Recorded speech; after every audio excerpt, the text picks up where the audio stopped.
Believe it or not, that actually wasn't Tina Turner and Rod Stewart. Those were two of the best tribute artists in the business. And this weekend, you can see them perform live at the South Point Showroom. So we're so happy to have Cookie Watkins with us right now in studio. Thank you so much for being here. We really appreciate it. Thank you for having me. Of course. So we, of course, recently just learned about Tina Turner's passing, and you have been performing her for decades, many years at this point. What was your reaction when you found out that she had passed? Well, just like I said, I knew that she was ill, and I knew it was probably a matter of time. So it was a little it was shocking. You know, it was in a way it was almost like losing another mother. No, I can only imagine. I think a lot of us felt the same way. It was definitely shocking for many of us. What is it? Because you told me you've been performing since when? As her? As her. Well, as her, I started doing it actually about 1982, 83. 1982. So that was quite a bit ago. Yeah, she was still, you know, performing. She was still doing her thing, and you were doing your thing. Yeah. Why did you want to perform as Tina Turner? Well, I didn't start out that way. Didn't start out that way. Tell us, please. Okay, the story is this.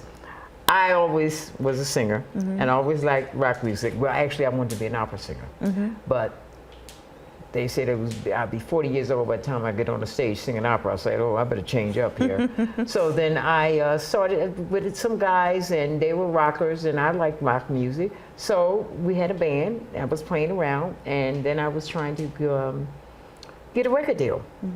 And quite a few companies came down to see me, and what happened was they told me, they said, well, we don't know what to do with you because you remind us so much of Tina Turner.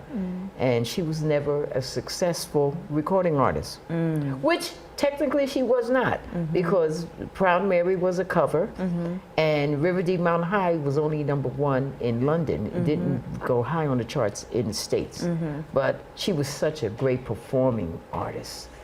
You know, I mean, I used to go and see her when I was 12, you know, with my family, and I was like, whoa, what is this? She was amazing to watch. I Totally never got to see her. Ross, yes, for sure. I never got to see her in person, but of course we've seen the performances. What inspires you? Like when you're up on stage and you're performing the great Miss Tina Turner, what inspires you to put on that show? Her.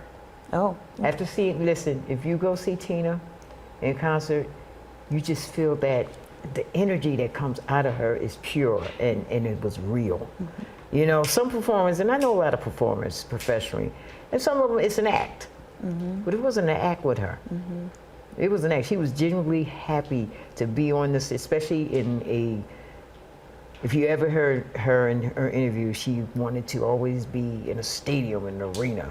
She said, I want to be like Mick Jagger, I can do that. And that's what, that comes in me when I get on stage. I go for the gusto. I believe it. We saw the little clip there. I see it. All right, so we have 30 seconds, but tell us about the show that has... Yes, the show's at the South Point. This weekend, the 9th, the 10th, and 11th. Show's at 7:30. John Anthony and myself, we will be there throwing down. And he's playing... Who is his tribute to? Rod Stewart. Okay. I just felt like we had to put that on because it's on the screen, so we just had to make sure we knew. Rod Stewart and me and him, I mean, we've been doing this for quite some time now. And it's a great show. It's we have a great band. We have great singer dancers behind us, and it's like I said, it's something different to see, and it's good. And everybody better come. Oh, okay, all right. Well, you never know. You never know how long I'm gonna be around, so you better come on. Don't do that. All right, we heard you, Miss Cookie. Thank you so much. Go and support at the South Point. We have the information on our screen. All righty.